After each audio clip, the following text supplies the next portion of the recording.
আমরা pay scale পেয়েছি, আর আমরা আজকে 10 বছর পে স্কেল থেকে বলছি।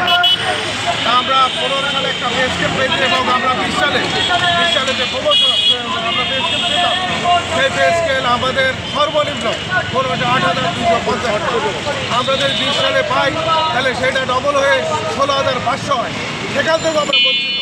আমরা 25 সালে যে পাবো 1:4 হিসাবে, সেখানে আমরা 35,000 টাকা দাবি করেছি এবং সর্বনিম্ন 35 এবং ওপরে হলো 1,40,000।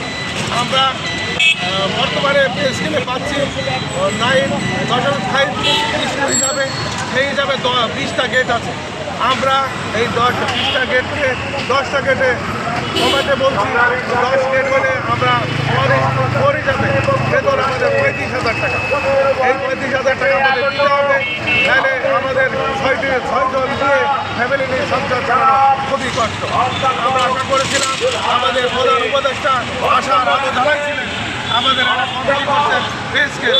আমরা খালেক স্যারের নেতৃত্বে আমাদের একজন অফিসারের সভাপতি এবং উপসচিব খালেক স্যারের নেতৃত্বে আমরা পে স্কেলে গিয়েছিলাম, আলোচনা করেছি। আমরা আলোচনার মাধ্যমে উনি আশ্বাস দিয়েছেন আমরা পে স্কেল বর্তমানে একটা ভালো একটা পে স্কেল দেবে। উনি আমাদের পে স্কেল দিয়ে 20 লক্ষ কর্মচারীদের মুখে হাসি ফোটাবে, এই আশা আমাদের দিয়েছে। আমরা সেই আশান্বিত হয়ে আমরা বলতে চাই, আমাদের এই আজকের মহাসমাবেশ থেকে আমরা এই ডিসেম্বরের 15 তারিখে আমরা রিপোর্ট এবং গেজেট দেখতে চাই। অন্যথায় যদি আমাদের এটা বিলম্ব করা হয়, তা আমরা আশা করি সামনে আমরা এই মহাসমাবেশ থেকে কঠোর আমরা কার্যক্রম দিতে থাকবো, আমরা দাবি দাবা দিতে থাকবো ইনশাআল্লাহ। ধন্যবাদ সবাইকে।